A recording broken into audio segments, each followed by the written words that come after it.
So I'd like to thank our two presenters for joining us today and introduce Gary Huff and Jamal Finian. Is that how you say it? And they're going to both talk about their careers and give you some great information, and we'll have some Q&A. So Jamal, would you like to go first? Sure, yeah. So my name is Jamal Finian. Thank you. So I'm a software engineer currently working at Epic Games, where I work on mostly backend services. So to kind of explain that a little bit, we work on all of the stuff that happens behind the scenes that all of our applications integrate with. And that includes most of the various platforms that we support, including some of our games. And the Epic Game Stores, etc. I have been a software engineer for about 15 years. So I started my career right out of college with going for computer science, and have worked for various companies over the years. And I've been with Epic for about 4 years now.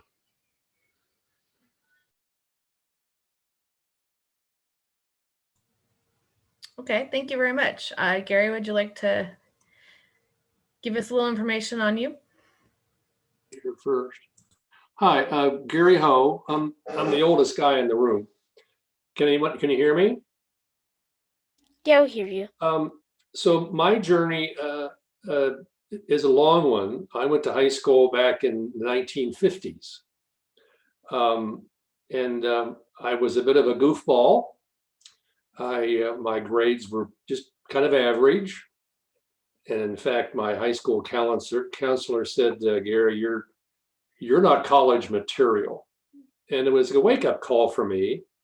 I enjoyed taking things apart and seeing how they worked, which is kind of a physics concept.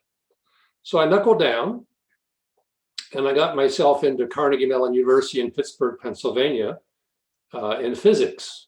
This is no easy trick. Very, very difficult school.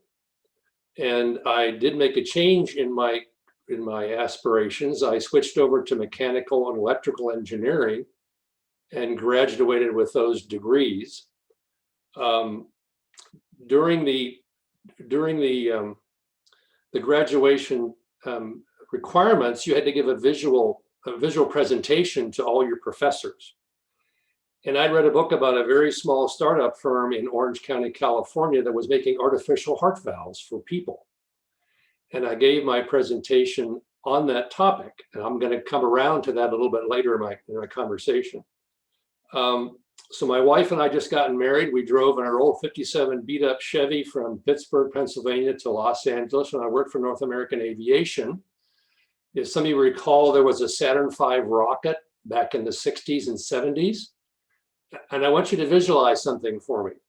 The Saturn V rocket was 30 feet in diameter and 360 feet tall.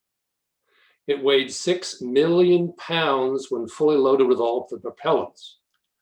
The rocket engines on the first stage produced 7.5 million pounds of thrust, more than the weight, so you could get it up in the air.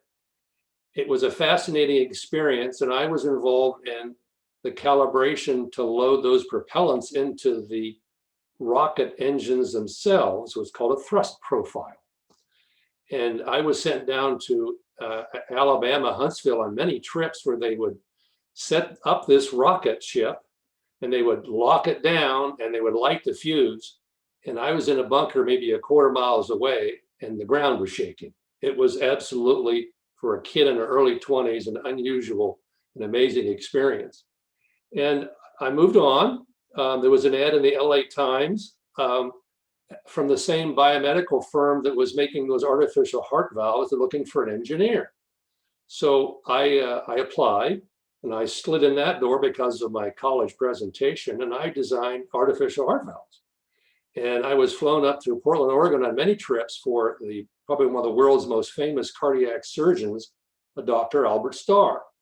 And I had to dress up in the operating room just like he was. I'm sitting right next to him, and he's slicing and dicing this poor person that's and a life support system and installing these valves. We'd go out to lunch and talk about, can we redesign a little bit differently, and go back in and do another one in the afternoon.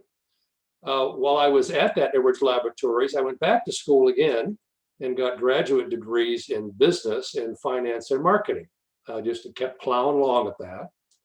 And at some point, I noticed there was a huge influx of people moving into California. This is in the 70s. And I enjoyed being outside. So I went to a contractor that I knew and some banks, and I started building apartment buildings in Santa Monica, California, back in the middle 70s. And I didn't stop for the next 25 years. I love being outside. I love being a developer. You're finding the land, you're working with the architect. With a marketing background, you want to make sure you are designing your properties to appeal to a certain customer. And that's part of the marketing aspects. And so I built about 45 some buildings in Santa Monica, West LA, and even 2 6-story office buildings. So I had a great history, moved up here. And so it's been a great ride for me, and it's been a great journey. And I think my takeaway for you kids is to think about, it's okay to make changes in your career as you move along. I would like to instill in you you need to show value to your employer. You're going to be working for an employer at some point.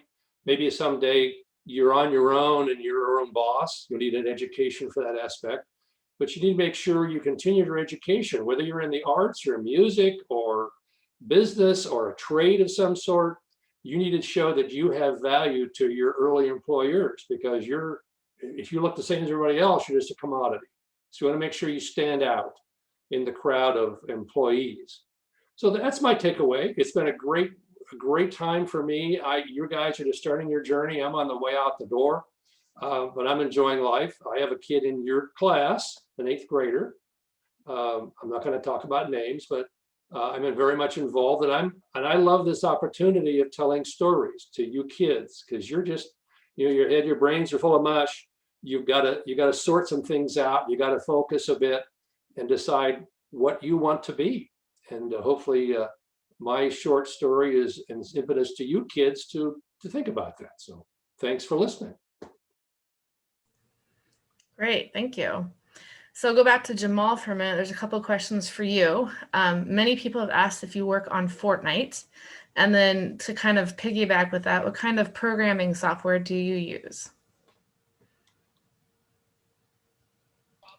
Sure. So I do work on Fortnite, though not directly on the game. Like I said, I work on services that the Fortnite game talks to deal with authentication accounts, your friends list, and things like that. So I don't have any information about the actual gameplay and I don't have any information about what is planned or coming next for the game. In fact, I probably know less about Fortnite than all of you do if you play it. As far as what was the other question? Sorry, about what software? What kind of programming software do you use? So primarily, our services are written in Java. So we use Java for the programming language. I primarily work on Windows, but that kind of switches off. And as far as like what programs I use, I primarily use IntelliJ for development, if that's what the question is about. Okay, and then Gary, people are very interested in your Saturn V rocket experience and want to hear a little bit more of your experience building the rocket engines. Well, my role, visualize this. There's 3 stages to the Saturn V, and the lower stage was the more beefy because it had to push the upper stages up into some cube in the sky before its propellants were deleted. The problem was these liquid propellants have to be kept at 273 degrees minus, and you can't load the tank and then screw a cap on. The pressure and it'll just explode. So it's always venting off. So you're losing fuel as you're adding fuel, and you never know how much you wind up with. It's not just like fill the tank and stick your eye in there and see when it fills up. You had to have a calibration concept to know when you lit the fuse, how much was really in the tank, because you didn't want to take wasted fuel you didn't burn up to this point in the sky. You couldn't just send it up there when it empties its fuel, that's good. No, you had a specific spot where you had to wind up with the first stage and then the second stage and then the third stage. And so there's a calibration going on. And this is unbelievable, as a young kid in my early 20s was put in charge of this. And aerospace is a crazy business. To give you the example, after 1 year, I got a raise in the morning, I got laid off in the afternoon. Typical aerospace. They had to hire me back. I was down at some other firm trying to get another job, and they had to hire me back and teach other people what I knew because they were in a real bind. And how they got themselves into this is nuts. So, but I realized this was not for me, and that's why I wanted to produce something else. But that, for the fact that we were in competition with the Russians in the 50s. And the Russians beat us putting a Sputnik up in the air back in, I think, 1957. We had that technology and we could have done it, but there were politicians that didn't want to embarrass the Russians. So we weren't first at that point in time, but we were working on a lot of rockets, and we were very quickly able to produce something that was absolutely massive and got a lot of aerospace companies to work together and produce this thing. And it was just fun. I came in near the tail end of it, but they still hadn't figured out this calibration of these tanks. And the first stage and Boeing made the first stage, and they used liquid oxygen and kerosene. And the second stage uses liquid oxygen, liquid hydrogen added to the third stage. There were reasons for that, which I since forgot, but it was a fun experience to watch it. And as I said, they tie that sucker down and light the fuse, and that puppy wants off that leash in a big way. And the ground just shook. So for a kid, it was quite an experience, and I loved it. And any other questions on that? Somebody else was wondering if you were involved with any other programs like Gemini. No, I was not. That was far later. I got out of aerospace probably in 1967, 68, when I went to work for the biomedical firm. Okay. Jamal, you have a question. Do you work on the Unreal Engine? I don't often, because I'm not a developer on the game itself. I don't do it as much. So most of what I do with Unreal Engine is either personal side projects, and on occasion, I have had to use it to test some functionality that integrates with my services, but otherwise not directly, no. But the game we build is using Unreal Engine. And another question for you. Do you need to know coding for making games? So there's a lot of roles within game development that don't involve programming, such as game design, where those people are usually responsible for coming up with ideas around the mechanics of the game. You have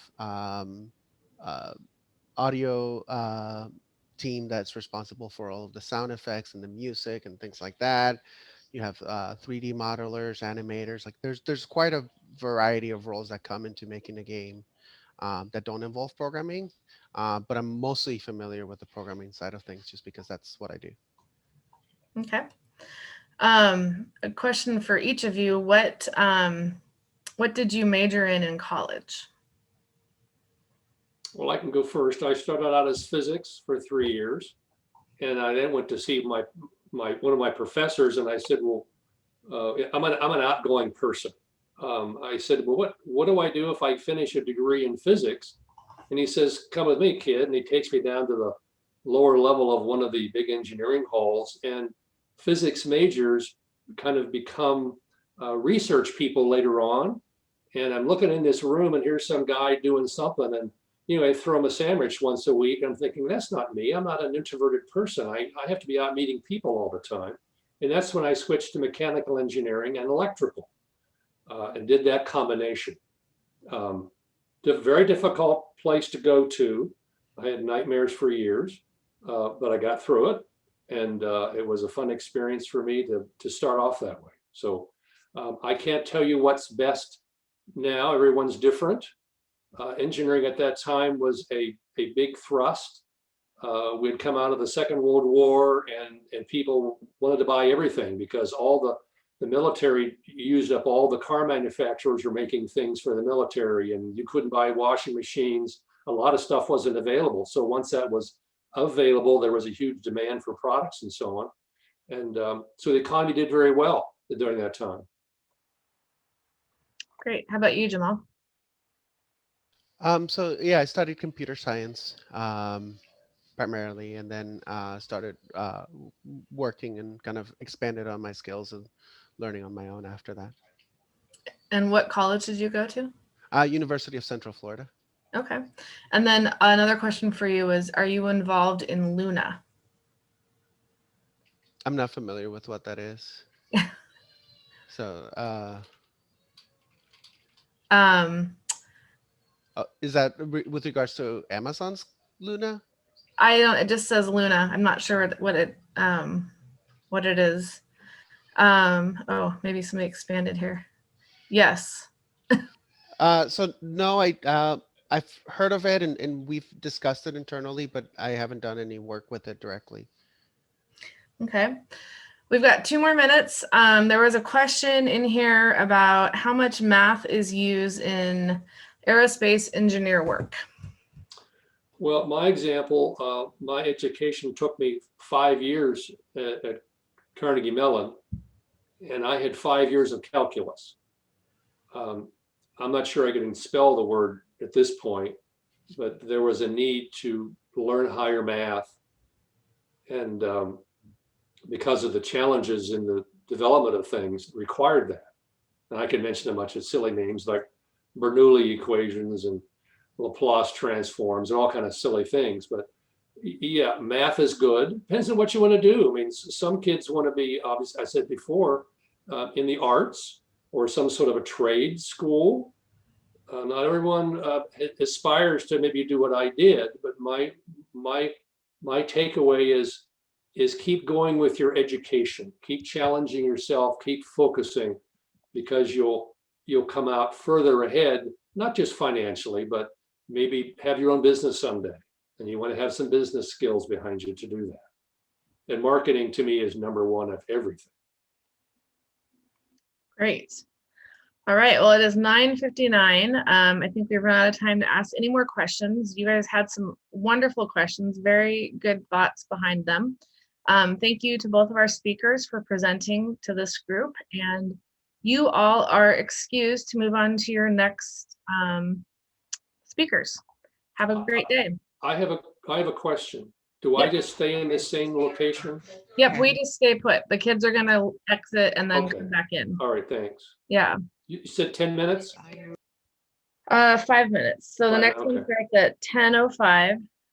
You guys each have 5 minutes to talk before we have a question and answer section. So if there's more that you want to put into your about you section, or talk a little bit about your job or whatever, expand a little bit more, that's kind of more the format. I mean, this worked fine too, so whatever works for you two is fine, but it seemed to flow just fine. So however you'd like to do it.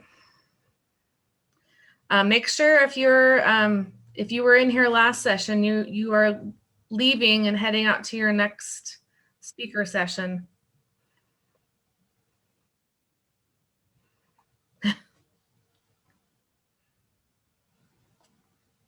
Thank you. Bye. Bye-bye. When does the next session start? Next session starts at 10:05, so you need to hop up here and go find your next agenda item. So Tom, what do you do? Unmute. You have to unmute. I'm a social studies teacher. Okay. 8th grade mostly. I have done high school. I also have a master's degree in human resource management and organizational behavior, and I have my principal's certificate. And I'm an older guy, and I've done a lot of different things, and so that's kind of what I do. I've always said that I think teachers are way underpaid. I know you teachers will like to hear that. Right to your There- congressperson. Yeah. There is no more important function than educating our kids. Yeah, Period. well, thank you. Somebody actually wrote in the chat to me and said, what did I want to be when I was their age, and how did I end up being a teacher? Yeah. So I was answering that question. Mhm. At middle school, I wanted to be a journalist.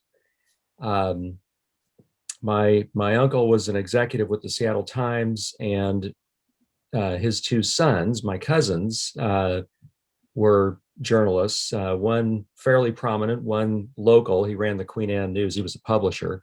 And I was just always fascinated by journalism and things that I read. And it seemed like a great way to be part of scenes that I was interested in without actually needing, to have particular talents or risk my life or whatever. And as I said to the kid in the chat, I realized later that I'm also kind of a show off. And so as a teacher, I still get to write. And in fact, we have a community newspaper here where I live that wins national awards. And I write like half the paper. So I am kind of a journalist still. But I also get to goof off in front of an audience and show off all that I've learned in That's 8+ years of higher education. Yeah. and a multiple magazine and book a day habit. So thanks for asking. Well, I lost my dad at a very early age, and I was kind of drifting. And my older brother was known as the Einstein of his class. He skipped grades and just boom, boom, boom. And that just wasn't what I wanted to do with my life. And then I decided maybe I better get my act together.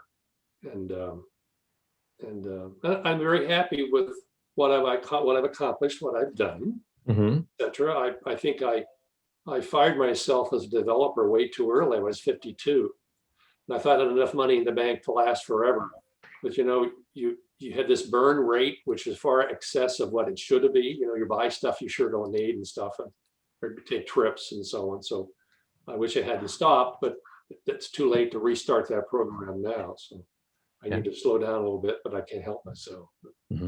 So it's been fun. It's been a good ride for me, and I've been very happy, with what I did. And Jamal, you're too young. You have to work the next 50 years to take care of us old folks, because we have a lot of medical bills. I mean, that's the plan, but we'll see. All I right. always joke that even if I retired, I would continue working just because. Yeah. Sorry, go ahead. Well, okay. I would say it's 10:05. Our next session is starting. I'm going to go ahead and let the room continue to fill up a little bit more because we have space. But welcome to everybody who's joined us. If you can put on your videos so we can see your smiling faces, that would be wonderful. Please make sure that you stay muted so that we can hear everything our speakers have to say. And if you have any questions for them, please put them in the chat and I will make sure to address them when it's time for our Q&A. So my name is Kelly Hennessy. I'm your moderator, and I want to welcome Gary Huff and Jamal Fanian to tell us a little bit about their careers and their backgrounds and educate us. So thank you very much for joining us. And Gary, since you're unmuted, I'll let you go first. Hi kids. My name is Gary. I'm the oldest kid in the room here, but I want to tell you about my journey, and maybe it's applicable to you. You guys are just starting out in school, and there's some takeaways I hope that I can impart to you kids as you start on your journey. I was born a long time ago. I went to high school back in the 1950s, and I was a goof off. I didn't want to do a lot of stuff. I was very interested in how things work. I was always tearing things apart and trying to learn about things. And I finally got my act together near the end of high school and got some decent grades. And I loved a discipline called physics. And physics is about how things work in nature and so on. And so I managed to get myself into a very good school back in Pittsburgh, Pennsylvania called Carnegie Mellon. And I spent 3 years in the physics department. And I thought maybe I needed to make a change. I'm a bit of an extrovert. And I switched over and got degrees in mechanical and electrical engineering from that university. And the finals we had to do were really oral presentations in front of all your professors. Talk about stress. And I gave a presentation about a new startup company that was being formed in Orange County, California, that was making artificial heart valves for humans. And I thought that was very interesting. So I gave my talk on that subject, and I'll circle around to that here a little bit later. So my wife and I, we had just gotten married. I had an old beat up 57 Chevy. We drove from Pittsburgh to Los Angeles. And my first job was working on the Saturn V rocket that took astronauts to the moon. This was during the 60s and the 70s. And it was a very fascinating position they put a young kid in his early 20s into. But I was in charge of propellants. That rocket ship, if you can envision this, was 30 feet in diameter and 360 feet in height. It weighed 6 million pounds. The engines on the first stage at the bottom, which were made by Boeing, produced 7.5 million pounds of thrust.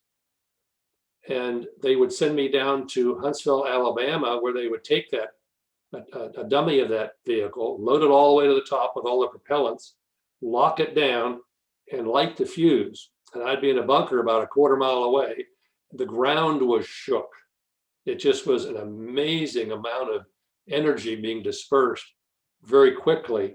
And I was just, it was a fun experience for me. And that's a whole other side story, but I can't discuss it right now. There's not enough time. I entered about a year later, or 18 months later, I responded to an ad in the LA Times. The same biomedical firm that was making heart valves was looking for another engineer. And I loved to hear about that. So I went to work for them for about 7 years, first of all, in designing artificial heart valves. They're like little bird cages. And then they got into management side of things. And I went back to school and got an MBA in finance and marketing. But while I was working for that biomedical firm, they would fly me up to Portland, Oregon from Orange County. Excuse me. One of the world's most famous cardiac surgeons, Dr. Albert Starr, worked at one of the major hospitals there in Portland. And I would stand next to him. I'm all dressed up in the same outfit he's got on. And he's slicing and dicing with his patient who's on life support and installing one of the valves that I actually designed. It was quite a thrill to see that process. And I made a lot of trips and with him and discussed design changes and things like that.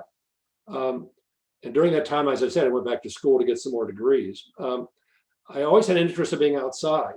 And I loved watching things go up. So I met with a general contractor who was building apartment buildings. And I got in touch with some banks who had faith in me. And I started building apartment buildings in Santa Monica, California. And I was a developer, as they call it. And you would find the land, you would find an architect, you would try to learn what is it that I want to design my units to cater to a certain tenant. And that's part of the marketing side of things. When you know what a tenant wants, you can design to those tenants' needs, and you can charge more money for your product. And so I built over the next 25, 30 years, about 45 apartments in Santa Monica and West Los Angeles, and 2 6-story office buildings. So I had a wonderful career. I fired myself way too early. I thought I had enough money to live forever, but at my age, you kind of burn through more than you should buying stuff you don't need. So that's kind of my history. I was able to do a variety of things because of my educational background, and that's one of the takeaways I'd like to impart to you kids. It's okay to make changes along your career path. but you need to have the education so you can make those changes. You have to make sure that you develop skills through the education process so you are a wanted, you have value to a future employee. The more skills you have, you are more valuable to that employer, and you'll get a higher pay scale for it. And with some business background, maybe someday you run your own firm, and that's the best way you ever want to get. Being an employee all your life is not the place you want to be. You want to be able to run your own business someday, whatever that is. Whether you're in the arts field, or you're in the music, or you're in some trade of some sort, or you're in engineering, or you're in marketing, or you're in business.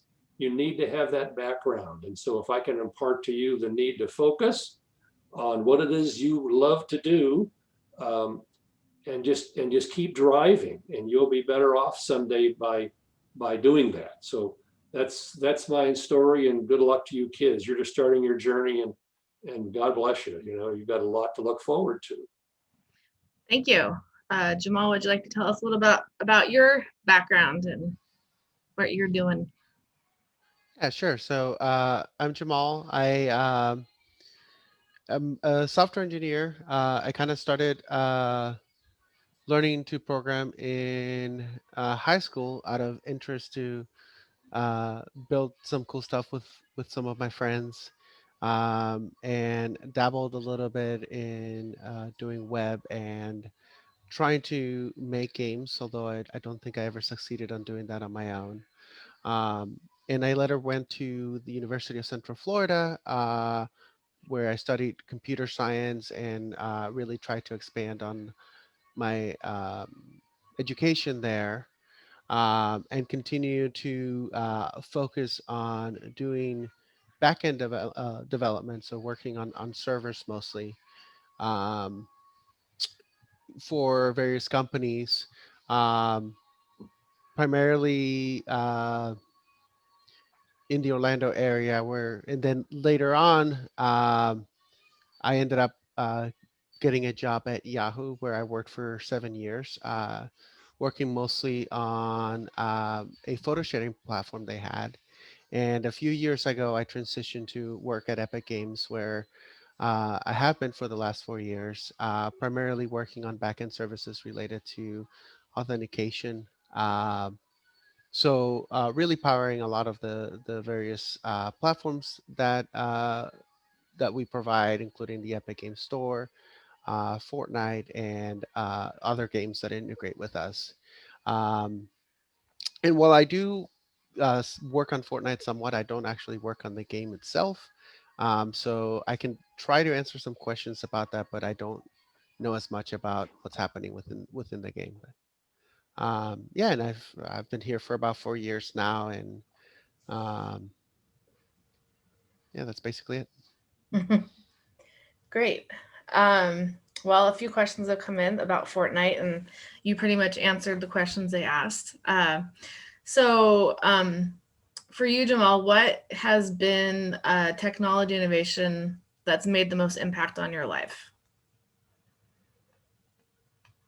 I mean, I would say the internet, even though that's uh, I don't know if that's a cop out answer, but I still remember in I think it was 1995 when we first got a computer and got internet at my house, and that drastically changed the view of computers for me, just because all of a sudden you have access to a world of information that wasn't available before.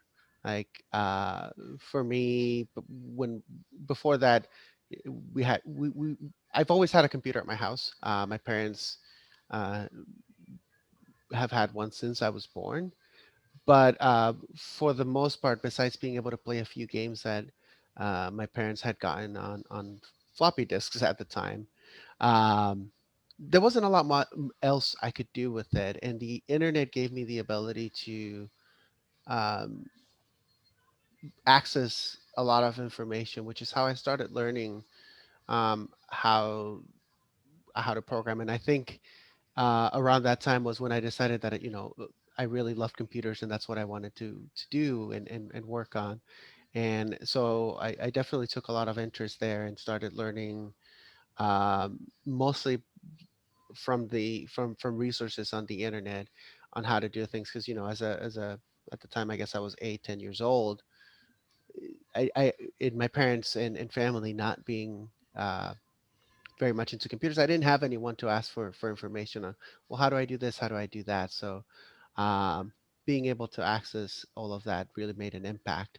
And at the same time, like at this point, my focus is around how to get things to work together and connect to support experiences through the internet. So whether that be, being able to access the Epic Game Store or being able to play Fortnite with your friends, like the internet is really what makes all of that possible. Well, speaking of the store, one other question. Fortnite wants to know if Fortnite's going to change their store so they'll be able to operate on the Apple App Store again. That's a tricky one that I can't really comment on. I don't know what the plans around there are. Um, there's a legal battle there that's happening in May. So I'm as curious as everyone else is about what's going to happen there, Yeah. because it's definitely. I mean, I have opinions on the matter, but but I don't know anything more than everyone else does. Okay.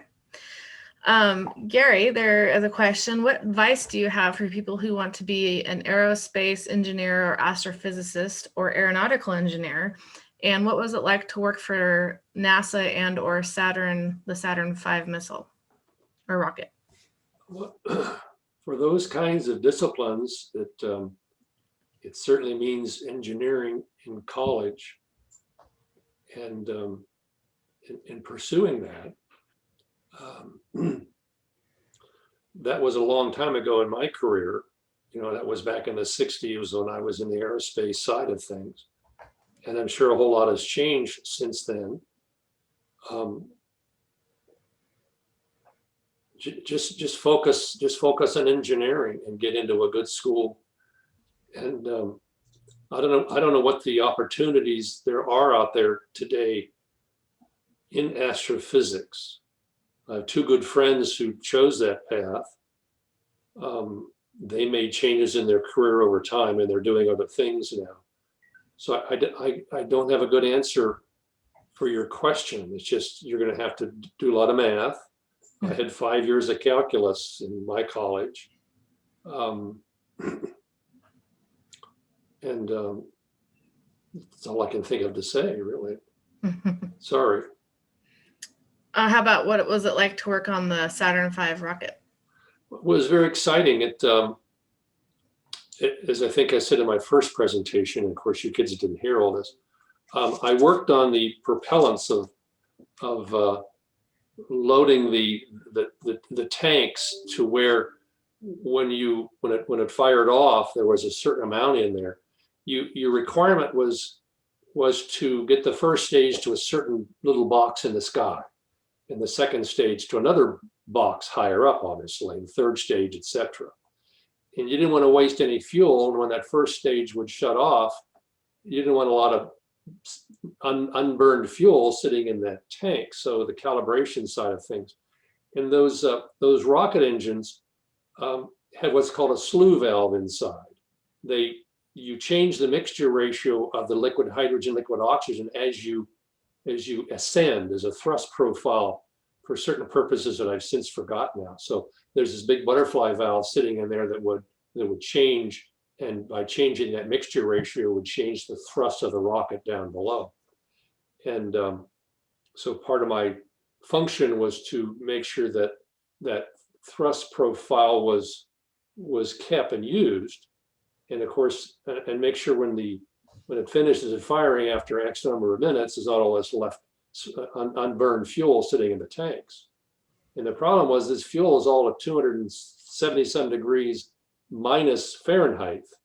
And when you load the tanks with this stuff, you can't just load it and put a cap on, because it'll just explode because the pressure builds up. And so it's always venting as you're filling. And you kind of never know where you really are in practical terms. And so you had to design what's called a capacitance probe that was inside that tank. So you always knew what the level was at any given time. And my job was working on that. And then when you fire the rocket, you have all this force down below pushing all this mass, and the tank, originally those tanks are 30 feet in diameter, but when you put all that force on it, the tanks become larger in diameter. So the casing has to be flexible enough to allow for that. And then now your gauge for determining what you had in there, you throw it out the window. And so it was kind of a constant recalibration to understand how to make sure you knew what was in those tanks. It was fun. It was a fun, and for a young kid, they assigned me this task, but it's strange. Typical aerospace, they didn't have anybody above me who knew what I was doing, and I was in there for 1 year and got a big raise in the morning and laid off in the afternoon, and they had to hire me back because they realized no one else knew what I was doing and how to do it. So I had to train some other people, and then left and went into that bioengineering medical firm business I told you about. Okay. Does that answer your question? I don't know that. Yeah, I think so. Okay. So. Jamal, somebody wants to know about the project that Epic wants to make a store for mobile devices. Well, we have the store on web, and on PC rather. And I think our CEO has been very vocal about his views on it. So I think that there's definitely a goal to eventually be able to run the same store on mobile as well, but which is not possible today due to limitations that those platforms enforce on everyone. But I don't think I have any more information on that besides what Tim Sweeney has publicly posted about. Okay. I guess we have 1 minute left. I have one more question for you, Jamal. What advice would you give to people exploring your career path? So I think the most important, most challenging thing about software engineering is that it's a constantly changing field. There's always new technologies being made available um, all the time. So my biggest advice is to have have a passion for experimenting and trying out new things. It's something where you're constantly learning, and you have to have the discipline to be able to learn on your own, whether that be by reading and trying to reading books, or you playing and experimenting with resources with the technology that's out there. So I think the best thing to do is to just get started and try to build something that you're interested in.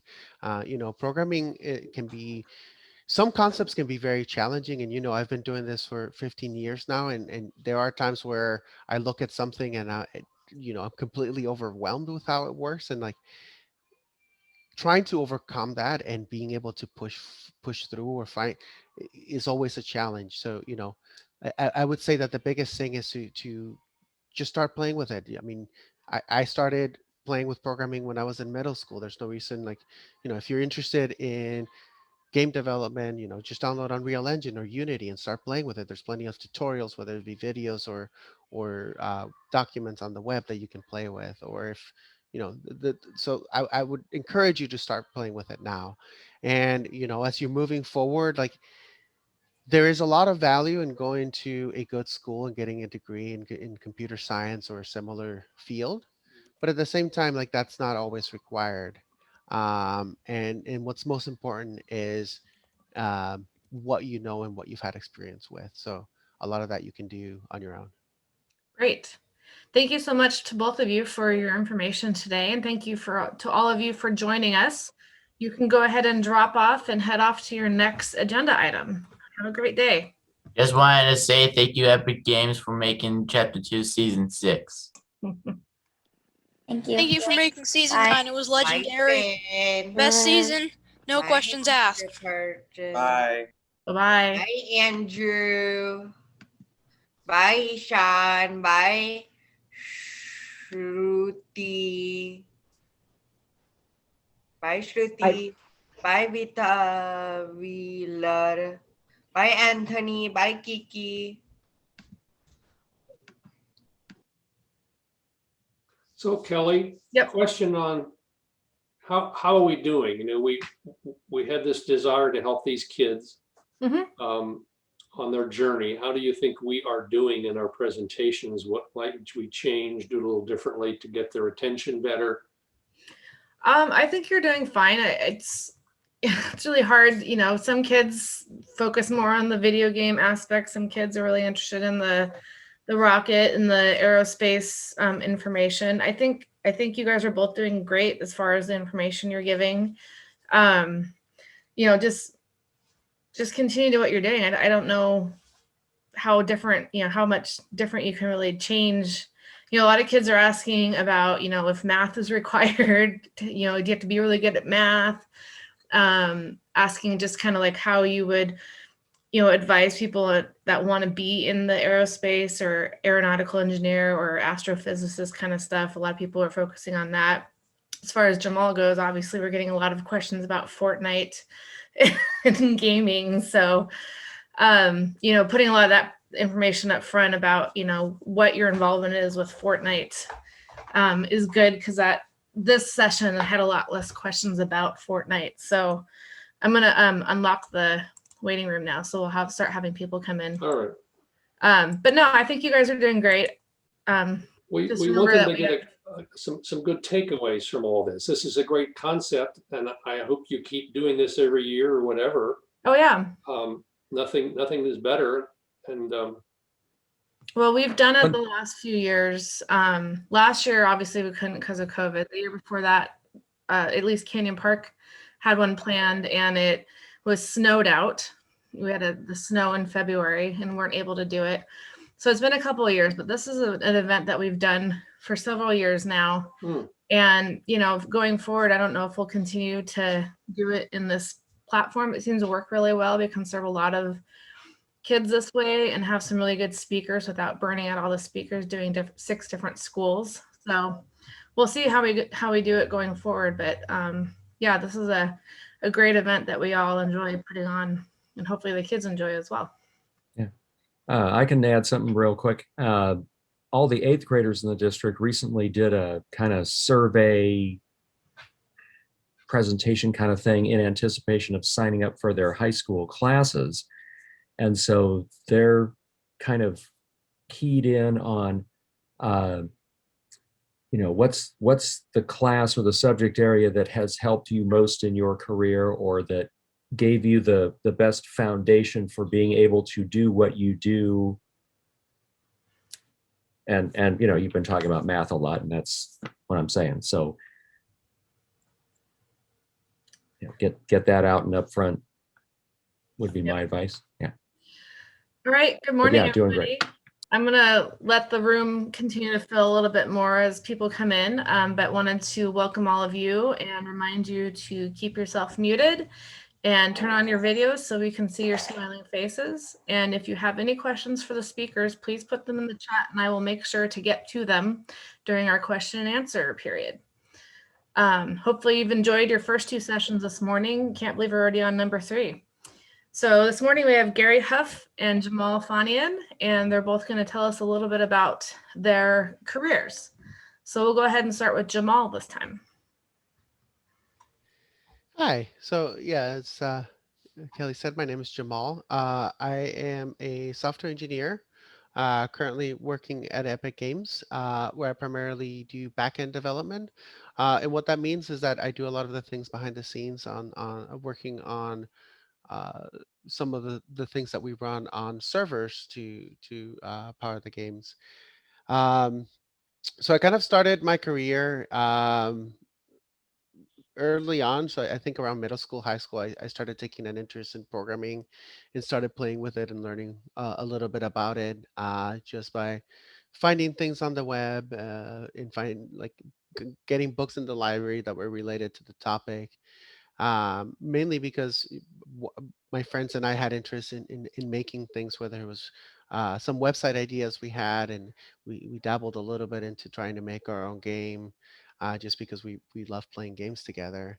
Not that we ever succeeded at finishing one, but it was definitely a great learning experience. And from there, I went to the University of Central Florida, where I studied computer science. Um, and continued on after with my career working at various companies in the Orlando area, mostly doing backend development, working at various agencies, doing contract work for various companies. And later on, I ended up working at Yahoo, where I moved to California for some time, um, and was there for 7 years until I started working here about 4 years ago, and I moved to the Seattle area. So just to kind of explain a few things about what I do. So I primarily work on backend systems. So that means that I don't work on Fortnite directly, although the things that I work on, Fortnite integrates with. So I won't be able to answer any questions about Fortnite specifically or what's happening there, what's next, since I don't get to work on that directly. But if there's anything else, I'm happy to answer any questions about how I got here and what I do. I just had a question really quick. Um, We're going to hang on to questions until the speakers are finished. If you have a question, please put it in the chat and I'll be happy to ask it for you when the time comes. Thank you. Sorry. That's okay. All right. Gary, you want to give us your information? Hi, kids. I'm glad that I had the opportunity to talk to you regarding careers and paths, and you're just starting your journey, and mine is kind of behind me. I'm retired now, and I did a couple of different career paths, and that's one thing I want to impart to you when I'm finished is it's okay to make changes in your career. I went to high school back in the 1950s, so I'm the oldest guy in the room here, and aerospace was a big thing going on, and I was always trying to take things apart and see how they worked, and so I entered college as a physics major for 3 years, switched to mechanical and electrical and got degrees in those two fields, and took a lot of math. I had 5 years of calculus in that process, kind of a necessity at that point in time because I went to work in the aerospace business for a while. The graduation requirements from where I went to school, which is Carnegie Mellon in Pittsburgh, was you gave an oral presentation at the end to all your professors. And that was a pretty stressful day to have to go through that because your graduation requirements kind of centered around how did you do. And there was a very small startup company in Orange County, California at that time that was making artificial heart valves for humans, kind of a fascinating new field. And I learned about it and gave my presentation on that topic. I graduated, my wife and I drove our old beat up 57 Chevy across the US to California, and I worked for a while in the aerospace industry on the Saturn V rocket. And you kids may not remember some of that time frame. That was in the late 60s and the 70s. And it was an incredible achievement that our country was able to rather quickly produce something of that magnitude that worked. This Saturn V rocket was 30 feet in diameter and 360 feet tall. It weighed 6 million pounds when it was loaded with its propellants. And the first stage there were 3 stages. The first stage was the most beefy. It had the biggest rocket engines and it could produce 7.5 million pounds of thrust. So therefore at the launch pad, it was able to push up 6 million pounds. And my job was in the propellants that were used. It was liquid oxygen, liquid hydrogen. And those have to be kept at minus 270 degrees Fahrenheit. And so when they would load those tanks in that vertical rocket ship on the launch pad, you couldn't just load them up and then put a cap on it because it would explode. So it was always venting off. So you're putting liquid fuel in and gaseous fuel is venting off, and you had to know, where am I in the tank? I have to get this thing to a certain level so that rocket will, when it fires, it'll reach a certain point in the sky, a certain cube of space, if you will.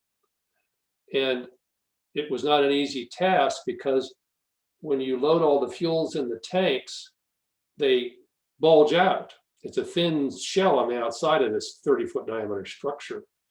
And then you lost track of what you had in the tank. So my job was a calibration kind of experience. And they would fly me down to Huntsville, Alabama, where they would load one of these dummy versions up with all its 6 million pounds of fluids, and they would tie it down pretty good, and they'd light the fuse. And I was in a bunker, say, a quarter miles away, and the ground just shook. It was just, for a young kid in my 20s, it was just an amazing experience to be part of.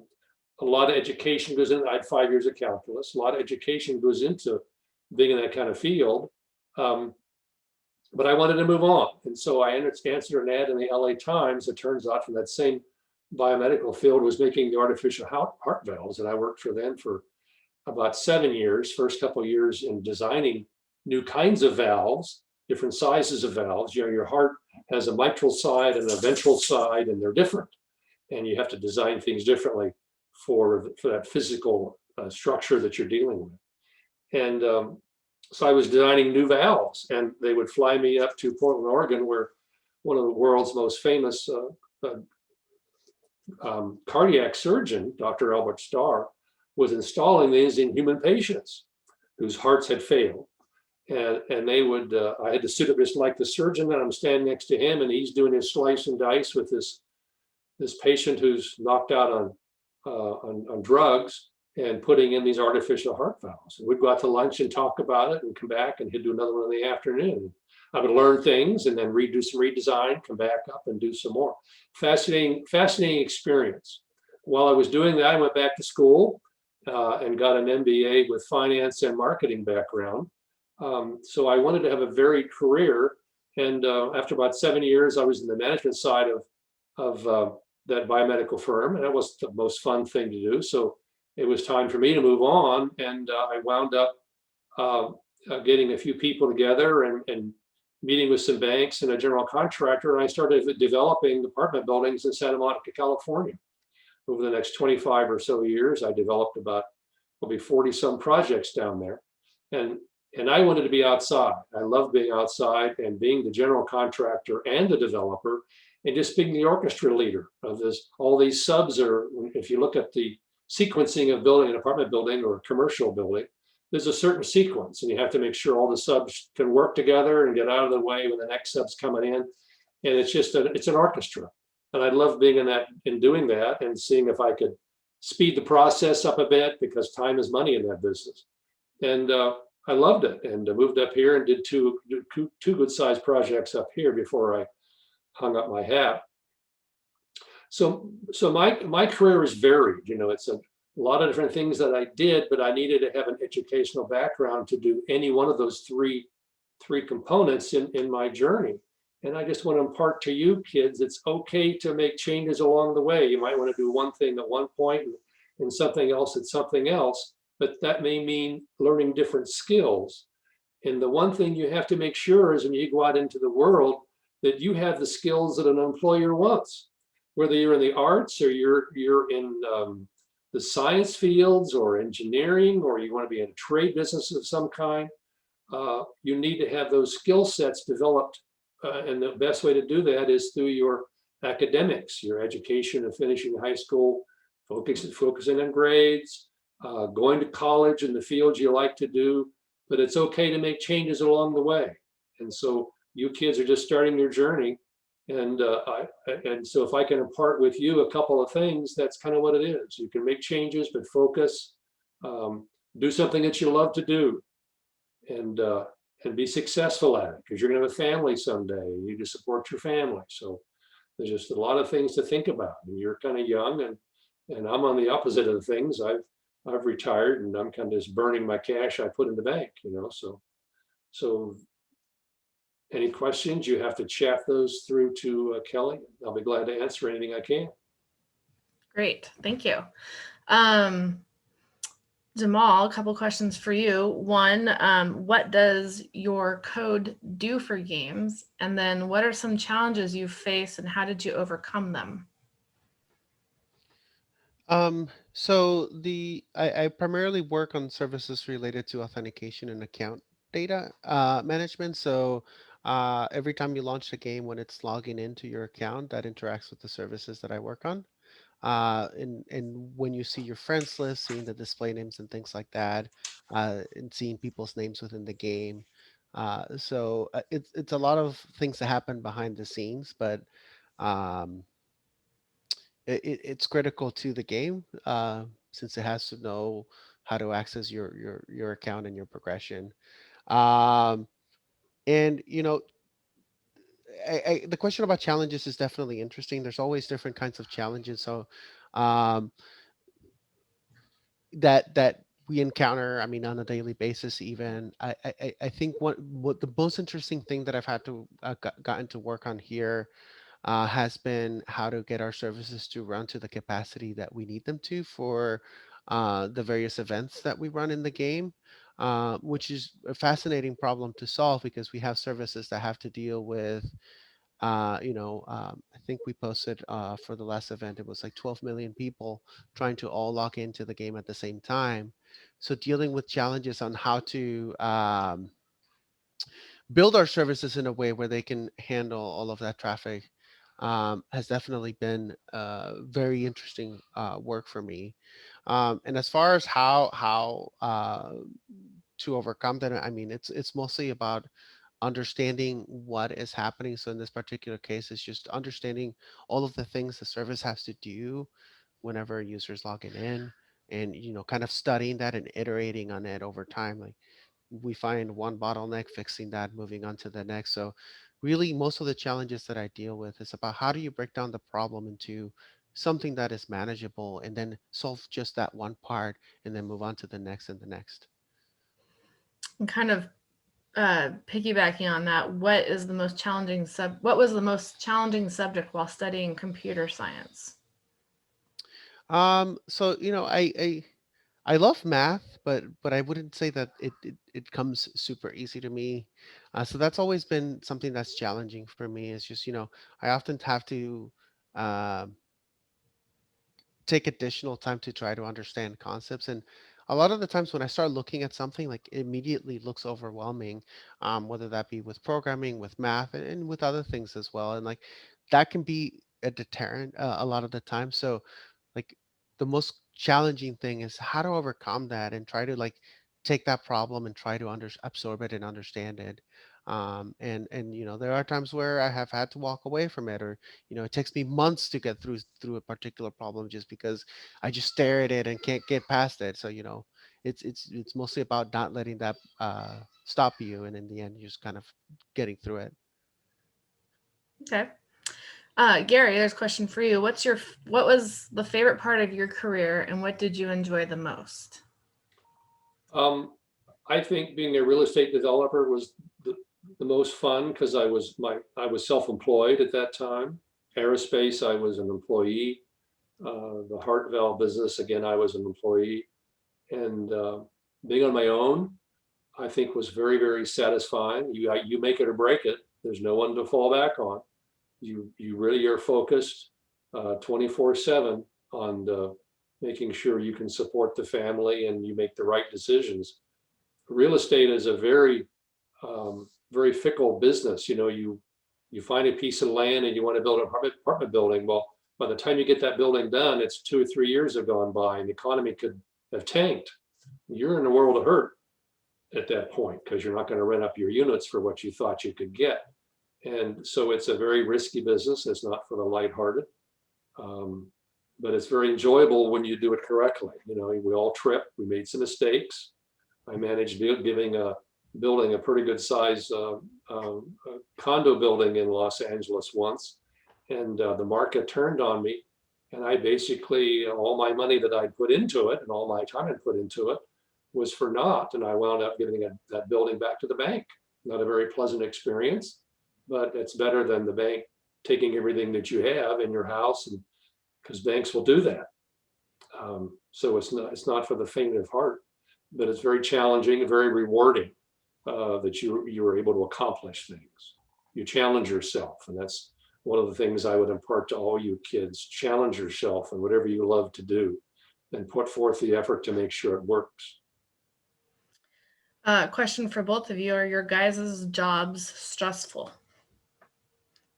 Repeat that. Are your jobs stressful? For both Mine of was extremely stressful. My wife can tell you stories about that, I'm sure. Very challenging, very stressful, because it's all your own money. There's no one else to fall back on. So yes. I would say that it can be. Yes, there's always a lot to do, and you're always fighting against time on how to get things done. So, yes, you. ultimately the answer. Another one for you, Jamal. Do you have any relationship with publishing seasons and chapters on Fortnite? Not for the most part. I tend to try to keep up with updates on what they're doing, but oftentimes I don't. Just because there's so much information that I need to keep up with. So I would argue that you probably know more about any of that than I would. The only time where I'm involved is when there's a requirement for something where they need support from my team to build something.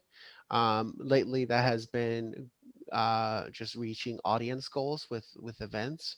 So for example, the last event, we wanted to be able to support up to 18 million players at the same time. So every team had to be involved to figure out, well, what would it take for us to reach that capacity. And there are times where there's specific particular projects where they want to be able to do this particular thing with an account, and they need to integrate with us directly, and then that I will be involved and understand a little bit about what they're building. But for the most part, I don't really even know what's happening in the game because I barely have time to even I really don't ever play it either. So Another question about your job, Jamal. How much coding do you have to do, and what type of coding language do you use? We have about a minute left. Oh, yes, I'll be quick. So I do very little coding now because my job is mostly managing my team. But in the past, I did a lot more. And most of our services are built in Java. Great. Okay. Well, I think that's all the questions we have. There are a lot of repeats. So thank you very much, everybody, for joining us for this talk. And you are all excused to move on to your last end of the day. Thank you. Bye. Bye. Bye. Have a good one. Bye.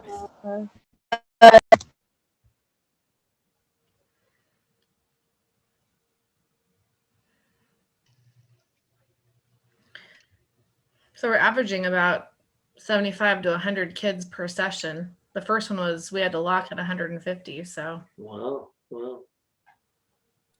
Bye. Have a great Actually, day. bye. a few more snuck in before I hit the button. So we had 163 in the first session. Yeah, Wow. we probably would have had more if you hadn't. Right. And then, yeah, we kind of came in around 100 on the second one and so on. Is that distracting to you guys to have the ding dong going on while you're trying to talk? I can't hear it. Oh, okay, good.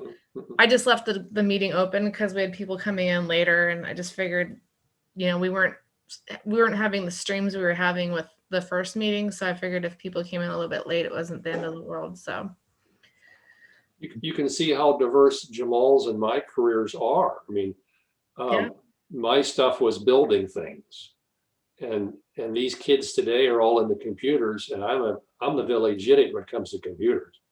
I have to ask my 14-year-old, what do I do?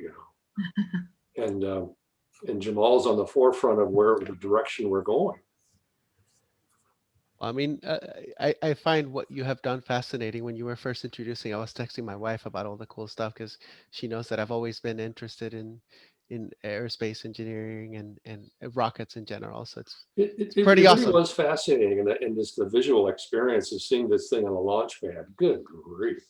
And the fact that our country was able to come together very quickly and develop this thing. John F. Kennedy gave some speech in the early 1960s. Sputnik had gone up, and we were embarrassed and we could have done that before they did, but politicians didn't want to do it and all this nonsense going on. And we very quickly developed something that was far bigger than we'd ever done before. I mean, there was a rocket called the Redstone or something with maybe a 3-stage small version, I don't know. But the fact you could get these aerospace companies together and quickly come up with this concept and all the engineering that goes behind it, it's just phenomenal. And I was just a small part of it, but it was quite an experience. And the heart valves, a lot of people said I should never have left that business because it's a humanitarian kind of thing. You know, I'm saving lives. I could have gone on to that, and I've been involved in management. The company Edwards Laboratory still exists. It's now called Edwards Life Sciences. They were bought out at one point, I think, and I think maybe they're back on their own now. And I could have moved up the ladder in that business, I suppose, if I had the skills to do that. But I had wanderlust and wanted to do something else, and I wanted to be on my own. I wanted to be my own boss, and that was a desire that I was able to achieve and do it somewhat successfully. So I have no regrets. You know, that you work 24/7, so you wonder, did I ignore my kids a bit during that process? I had those kind of concerns, and that's not good. But I was always involved in their education as best I could. And I have another younger child who I'm very much involved in her education and being part of her life. And that's why I'm doing this today, because I think it's important that I give back whatever I can. Got about 2 more minutes to get people in, and then we'll start. Make sure when you come in, you're muted, and turn on your video cameras for us so we can see your faces.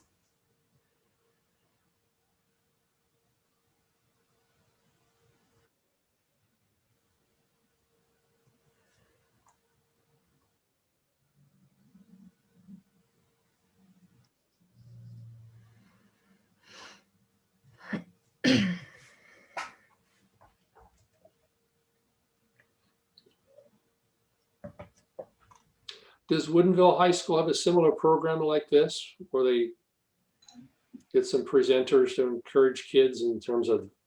I don't know if the high schools do. I'm sure they do something similar. This is all middle schools that are doing this program.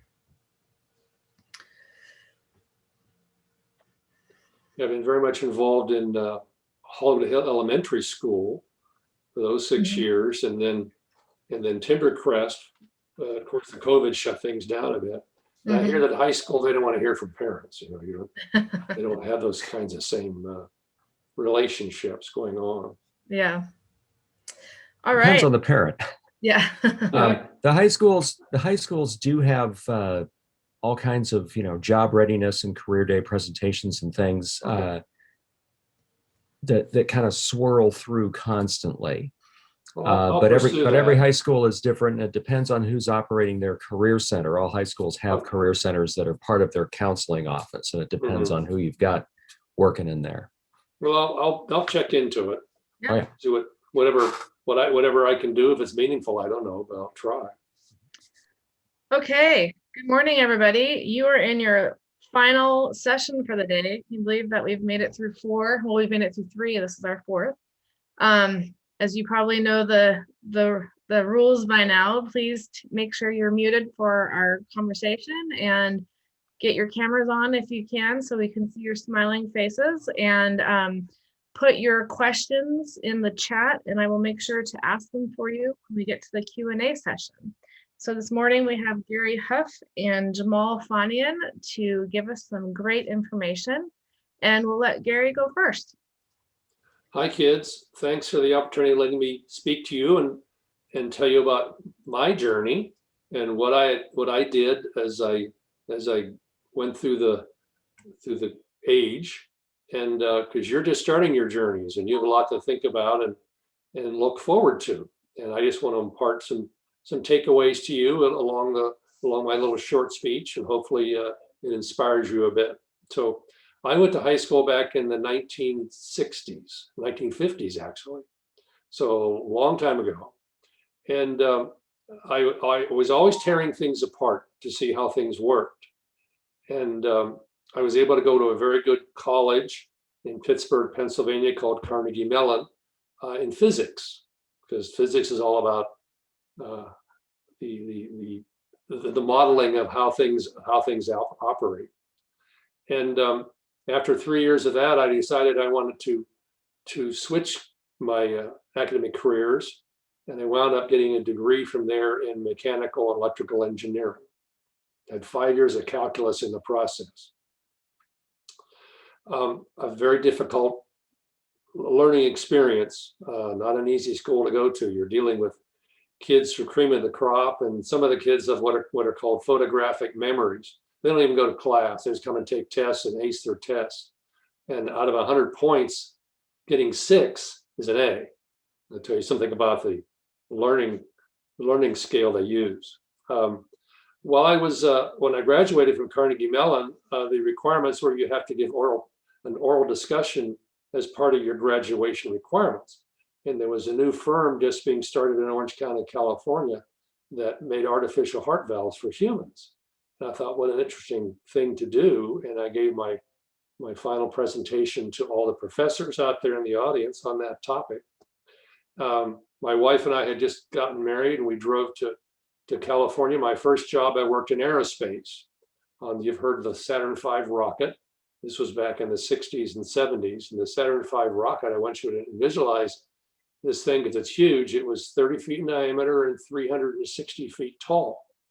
When it was loaded with the fuel, it weighed 6 million pounds. And the engines on the first stage at the bottom, which Boeing made, a company called Rocketdyne, produced 7.5 million pounds of thrust. And I was involved in the calibration of the tanks because they used liquid hydrogen, liquid oxygen, which have to be kept at 273 minus degrees Fahrenheit. And I was involved in calibrating those tanks with the right amount of fuel. So when they fired, they ended up a specific spot in the atmosphere. First stage would then stop. They would disengage the first stage, second stage, third stage. And they would send me down to Huntsville, Alabama, where they would fill up one of these dummy vehicles with all the fluids, and they would lock it down pretty tight and light the fuse. And I was in a bunker maybe a quarter mile away, and the earth just shook.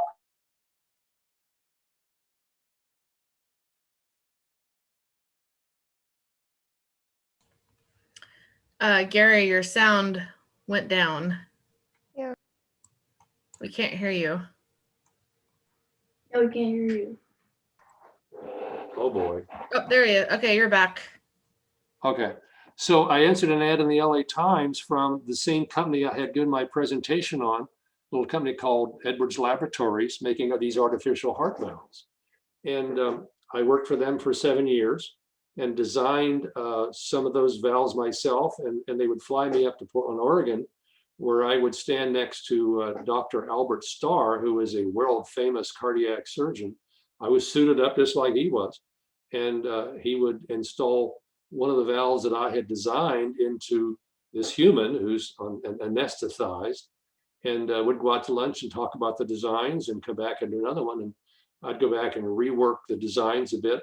And it was fascinating, something I could have stayed with. But again, I had more wanderlust. I went back to school while I worked for Edwards Laboratories on an MBA program and got a few more degrees with finance and marketing. I thought marketing was necessary for any kind of product design. You have to sell it to somebody, and they have to like what you have designed, and they're willing to pay for it. You develop value. And so finished that, and then I decided I wanted to get involved in being outside and building apartments. There was a big influx of people coming into California and needed to put their head down somewhere at night. And so I got a hold of a general contractor and some architects and some lenders, and started building apartments in Santa Monica, California. And over the next 25 years, built about 45 buildings down there.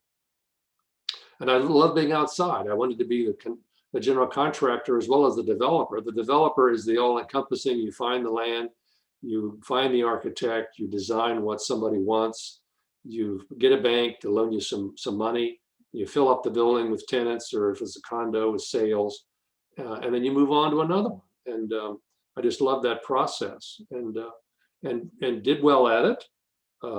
very focused. And so my takeaways to you kids are, and so I had a varied career, and I changed careers along the way, but I had the educational background where I could do that. I developed the skills through the education to do the things that I did. So I'd want to impart to you that it's important that you can make changes if you have to in your education and in your vocations, and that you develop the skills, because initially you're going to work for an employer. And you have to make sure that an employer sees value in you as to what you can offer the employer, or he's not going to hire you. So develop the skills you need for the kind of job that you want to do, and make sure you stand out against your competition so that the employer hires you instead of somebody else. And it's okay to change careers. My example is various kinds of things that I did. I loved them all, but I eventually settled on the real estate development side of things. And whether you're in the arts or you're in the trade business or you want to be an engineer or you're a marketing person, that's okay. But develop the skills that that work for what you want to do and that you love, so that you can be successful. And you eventually you want to be your own boss if you can. It's okay being an employee, but you're not in charge of things. When you're finally your own boss, yeah, it's more stressful because you're responsible for your income and keeping the family eating, etc. But there's necessities for that. So please focus on your careers, and you're just starting this. So good luck to all of you on your journey, and make sure you have fun doing it. So those are my takeaways for you.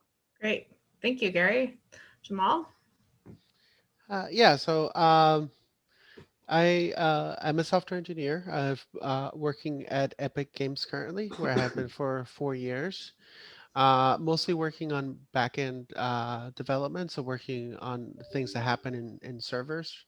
Um, I don't, in just to answer some of the common questions, I don't work on Fortnite directly, and I know very little about the development that's happening with Fortnite. Most of my interactions with the Fortnite team are when they need support for something from the services that I work on.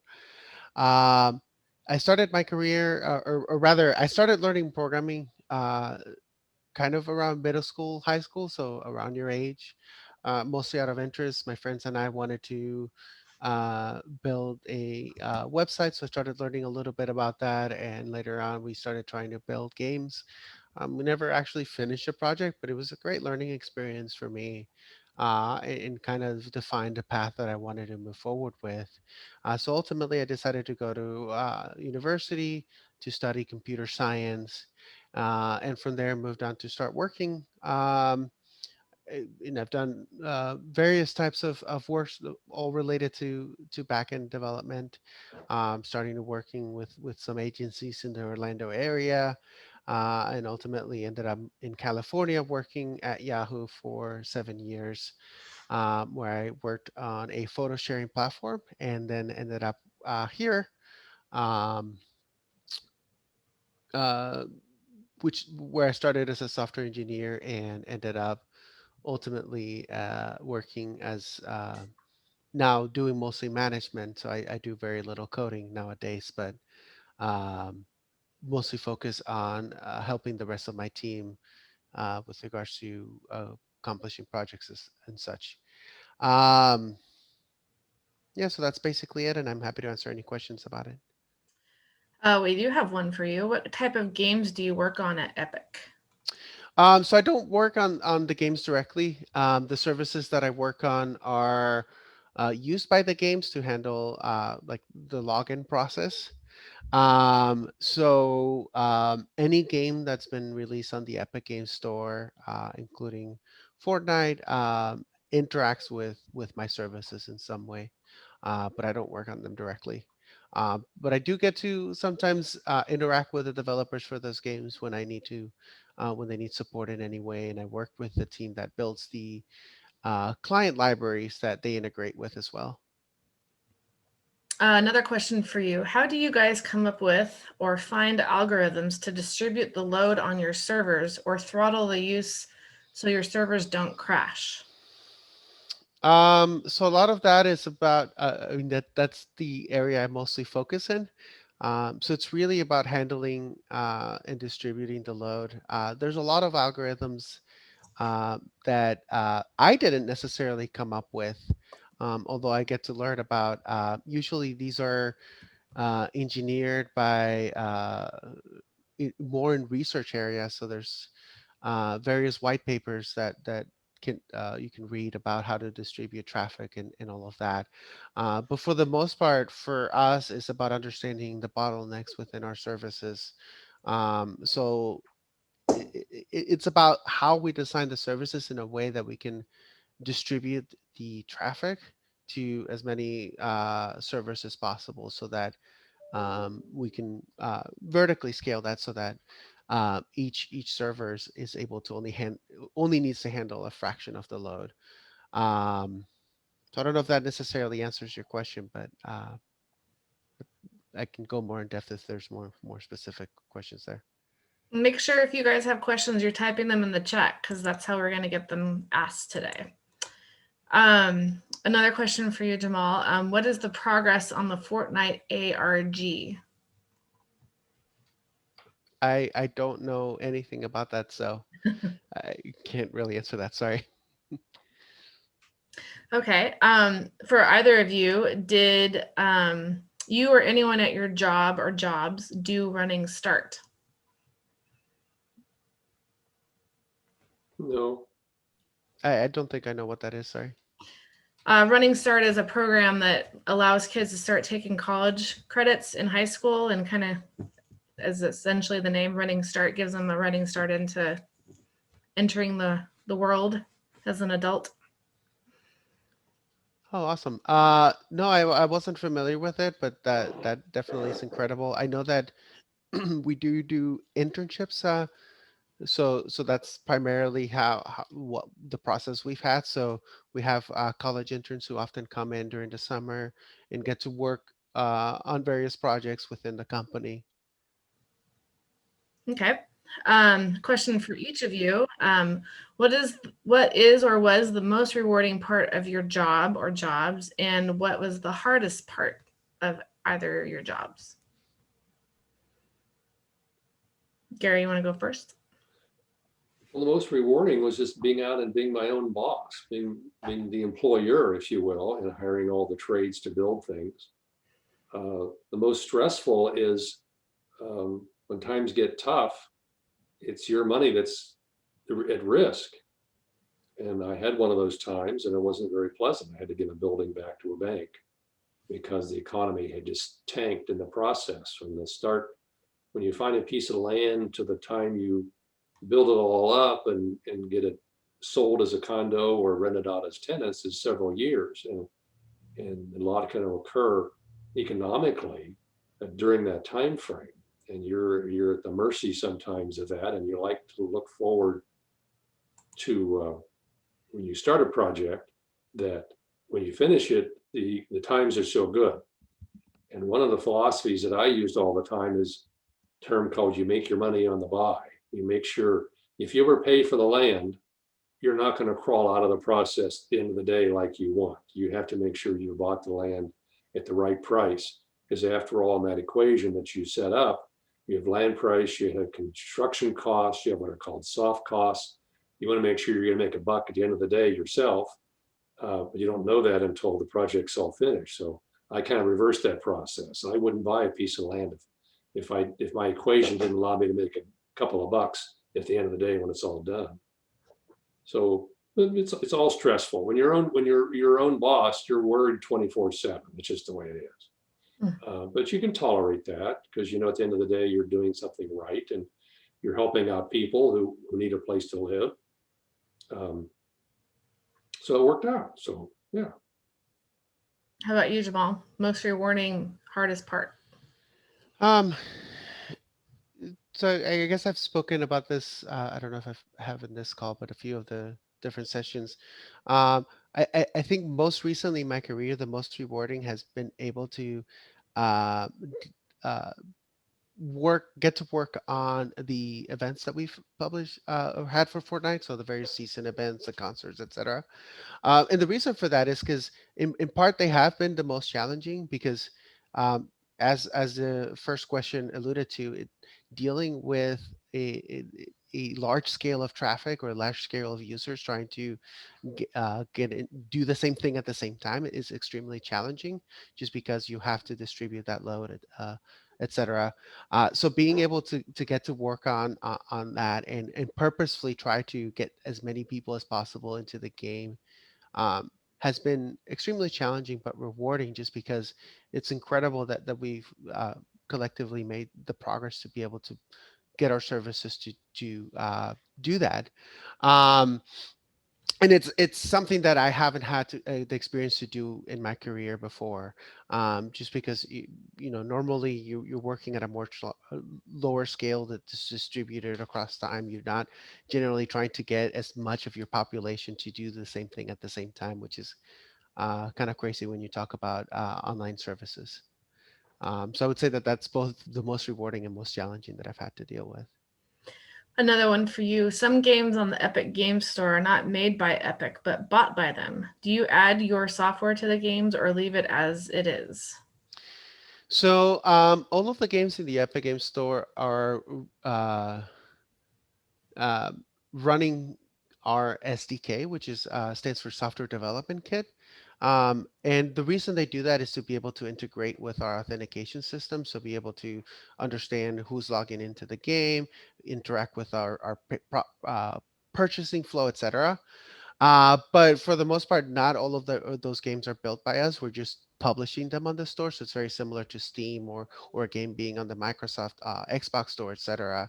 We're just a storefront selling the game on their behalf to our users when they agree to it. So not besides a couple of the games like Fortnite or Dauntless, which is a game that we publish ourselves. All of the games don't have very much interaction with us. Or One other question for you. How often do you cooperate with the hardware engineers for your servers? I know they don't know much about each other's subjects, but I always wondered if hardware engineers communicated much with the software engineers and vice versa. So to answer the first part of the question, in my situation, not at all. In fact, we don't run our own servers.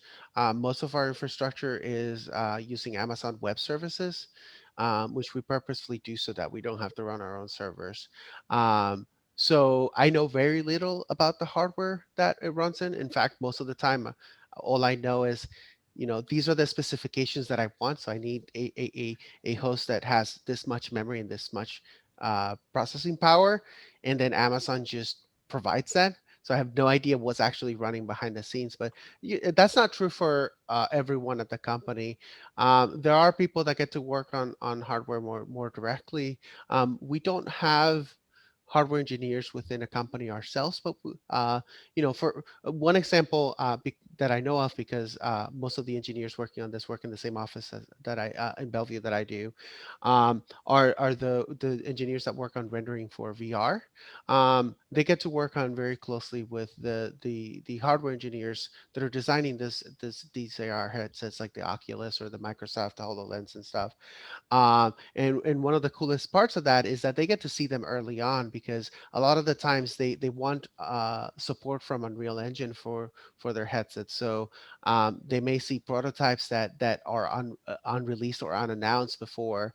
One funny story is, in our office, we actually have a room that's where the windows are all blacked out, and there's a sign saying no photographs, that only a few people in the office can enter, because a lot of the times they'll have hardware that's still unreleased that we're not that we have a non-disclosure agreement to not post any information about. So yeah.